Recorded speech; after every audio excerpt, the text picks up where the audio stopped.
brighter today. Whenever you're ready, Coach. All right. Disappointed we didn't get the outcome we wanted. Offensively, we did not perform very well, did not do the things we need to do. Got to get them in a better position to do things, get them coached better.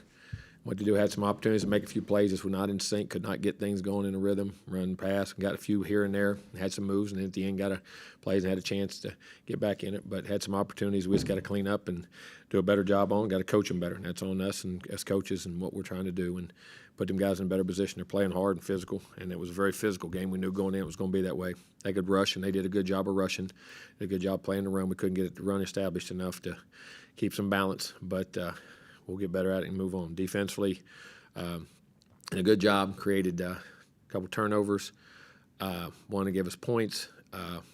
They ran the ball pretty well, didn't set edges like I said after the game. Was watching, we're in good shape inside, didn't set the edge the right way, and then they got outside and we got that fixed and did a pretty good job of managing the game and the rest of that part defensively, created turnovers, played. It was a very physical game. And what they did, and they come out with one more play than we did. And kicking game, they got some field position. We didn't kick it as well as we normally do. In the punting game, not quite as well as we normally do. And they got some field position and won that battle a little bit. And we couldn't get it flipped back over. And one-score game, that's a big deal. But we had some opportunities and had some things we could have got, and we just didn't get them done. So we'll get ready and play UMass this week and get ready to roll. Questions? Down front, Brent. You said after the game y'all went up tempo 70 to 80% of the time. I figure you have a very exact definition of what tempo is, so I was just asking. Getting the calls and one-word calls and all those types of things, getting the calls and getting them in position and going. I mean, they're all one-word calls, one-word and things and going. There was a bunch of those and a bunch of also running to the line, getting the call and going. We were trying to push the tempo as much as we could. Then I guess what you said was if you're not getting first downs, it just doesn't work then. No, anything does. I mean, if you can get more and more and more of them together, and we just got some 3 and outs, and you're not getting where you want to get. Third down, sometimes you had to. There wasn't a time to tempo on third down. You're trying to get the right call and what you're trying to do. Sometimes we had about 3 or 4 calls on tempo, and then the rest of them we didn't when you get to third down. But if you get in a groove, then you can just keep calling your tempos, and you get a drive going. We didn't get many drives going. Moose had posted that he was benched because he kept the sleeves on. I'm just getting your response. That was an internal issue in which we handled, and we've addressed it, and we've all talked and moving on. Down front to the left, Zach, and then to the right, Olin. Jimbo, from your perspective, what is perhaps one thing that this team has really gotten better at throughout this season? What's something that they've improved on throughout this season? I think their resilience and what they do and how they compete. I think at times we've starting to create more turnovers. At times we have to do offensively there for about 3 weeks. We started very well. I thought we'd come out the last 2 or 3 games and started really well on offense. That's why I felt good going into that one, and we just didn't get out the gates very well on the first drives of that deal. We had got a quick penalty right there, and we had a third down, which we had, and I thought they interfered with us down there. We didn't get a protection on it wasn't a lineman. Didn't fit up on the blitz, and then we had a one-on-one I thought we were going to get for a touchdown, and I thought we had an interference. But we had been starting games very much quickly on offense the last 3 or 4 games, 2 or 3 games, and getting drives and getting into the flow of it. And they're working hard, they're practicing hard. We just got to do it with more consistency. Second row, And Olin. defensively, too. I mean, I think last we started fitting the runs better, got some guys back healthy, and I thought we tackled better in space. For a while there, we were not tackling in space very well and doing some things, and I think we're doing a much better job of that right now. Go ahead, Olin. Jimbo, coaches often talk about the culture of a football team, and if they're new, they have to change the culture and things like that. With some of the issues that we've had here, Just keep the standard, and when they're addressed, and when the standard's not what we do, we just address it and move on. And we're always going to address it. We're going to keep that way we're going to do things, and then we'll go, and then it'll get back in gear to where it needs to be. Yeah, I wanted to ask you because of those issues also. There are, and what's going on what might be going on in recruiting right now. There's those that follow this program that are worried about whether or not it's in disarray and what's the long-term outlook for this program. It's not in disarray. We've got very good players here. We've got good guys. We'll keep coaching good young players. Recruiting. We're in good shape in recruiting and what we're doing. And there's, like I say, there's other ways in recruiting, like signing a full class. There's other ways with portals and different things. You address things now. But we're not in disarray in recruiting. We're not in disarray on our team. Our guys are playing their tails off, playing hard. Got to continue to help them play better, and got a great attitude and with demeanor. I think it looks very good. Second row, David. Jimbo, were there signs early on that the season could kind of tailspin the way it has that you No, saw? I mean, you got young players in some situations you had to fill in and had some key injuries at different points in time. It just didn't time together, and but that's no excuse. You got to have it, and you're always fighting for inches. And like I say, when you're successful in this league or any league, it's much closer than when you have success. The how close you are to not having the season you want is very close, and when you don't have success, having a good season is not as far away as you really look at it. I mean, we just haven't gotten over the hump on the place, but. It's always, it's a young group of players with a mix of older guys that we just haven't found that perfect mix yet. Front right, Cole. Jimbo, just a quick injury update on several guys. Mac Johnson. I'm not going to get into a lot of where they're at. They'll all be day to day. And then when you're looking at the transfer portal, especially with guys who are wanting immediate results, how do you continue to sell that this is just part of the process and that there's better results on the horizon for younger players? You're going to make a difference. Guys want to make a difference. Guys see that all the time. That's not always saying we're going that way. I mean, we're recruiting tons of high school kids. I mean, but I said there's different ways of things, and like I said, this was not going to be a huge class anyway, I don't think. But we'll look and see where we go from here. Got a lot of really good young players still. Go back behind the lights to the left, Tyler. Jimbo, finishing the season past couple or these next two games at Kyle Field, Senior Day this Saturday. What do you want to see from your team against UMass? A lot of heart and a lot of guts, and play hard and play well, and that's exactly what I think they'll do. They've been great spirits yesterday. In meeting, like we have our unit council groups and meetings, and the players are all where they need to be in their stretch and stride groups and their treatments and all the things, and had a very good demeanor, very good attitude, worked out well in the weight room, all doing what they're supposed to do, and this team keeps doing what it's supposed to do. And they'll keep doing that and play well, and we want to play well for those seniors as last two games. And collectively, have you guys talked?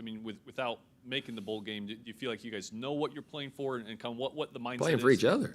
Playing for each other in Texas A&M. You got Texas A&M on your jersey, and you play for your teammates, and you play for yourself because you're sending a message of who you are and what you are. Down front, Travis. With a potential 9-game schedule maybe in the horizon when the two new teams come in, do you like having this non-conference game at the end of the year, or would the extra conference game? Well, I don't know how that'll react. react. That'll be interesting with the 9 conference games where it goes. I mean, it's not a bad thing, but I mean sometimes you can get them all over. I've done it both ways, so I've learned on schedules, whatever they are. Go play the games and don't worry about it. I mean, it's not that big a deal when you really get down to it. But how it would affect the 9-game conference schedule, I don't know. I mean, we'll have to wait and see. So however they make it, we need to go show up and play well wherever we're at. With how this season turned out, is having a non-conference game right here a good time to reset? Any game's a good time to reset. It's not say a reset. This is a game. They cause a lot of problems. Don Brown on defense has been. I've coached him. He was matter of fact, he was Steve's coordinator at Boston College. He was really good. He was at Maryland with Ralph Friedgen. He was at Michigan. We played him in the Orange. He was the coordinator at Michigan in the Orange Bowl, and I played him in the Orange Bowl. He is a pain to go against. I mean, a lot of different fronts, blitzes, stems, and things. And offensively, they do the same thing. So they're a very tough team to prepare for, and we need to prepare very well. To the left, Cease. So will Muhammad be available this Yes. weekend? And what about the 4 freshmen that were suspended before? Will they be available this week? No. And what can you do to possibly offset not having 15 bowl practices? I know it's something you probably haven't done. Your workouts and your training, and those kids do a lot on their own. They can still lift and train and do the things they got, and where will you go? Front right, Cole, and then Brent. Jimbo, it's not to say that, going up against a team like UMass is definitely going to have its troubles, but for Connor to be able to go up against a non-conference game, do you think this benefits him? Listen, these guys cause you all kinds of problems on defense. It'll be extremely challenging for him. I mean, in what they do because of how they blitz in the fronts they do and the scheme in which it does. They're a very challenging team, so it's going to be just like he's in a conference game and playing anybody else in America. Down front, Brent. General question, but the open transfers now, do you consider that good, bad, indifferent for college football moving forward? It doesn't matter what we think it is. The rules are what they are. So we adjust to them to what they do. I mean, it can be good or it can be bad. It can be anything. I mean, but yeah, whatever the rules are for one, they got to be for everybody.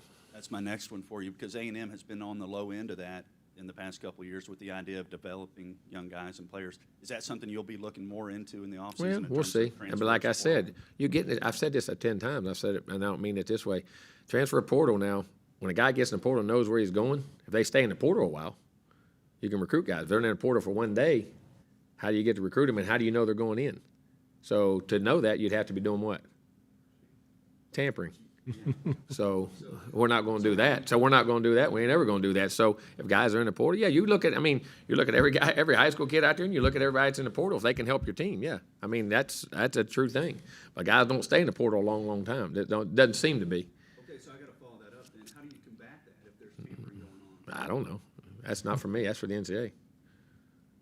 Down front left, Zach. I'm not saying there is, but I just say when they're in the portal for a while and you can get them on a visit, that's great. If they already know where they're going, that can be a problem. Zach. With the struggles that Connor had at times against Auburn and really all across the program, guys that might have been struggling throughout the season, how do you instill that confidence in them, especially with these Show last them what two to games? do and know what to do and coach them up, and they see exactly what to do and go practice it. And confidence comes with success and hard work, and you grind through it just like anything and anything you do. You got to keep grinding and grinding and grinding. And I think Connor's confidence is very good, though. I really do. Down front, Travis. Do you expect Devon A-Chain to play the rest of the season? Yes. Okay. We'll go back behind the lights to the right. Ben.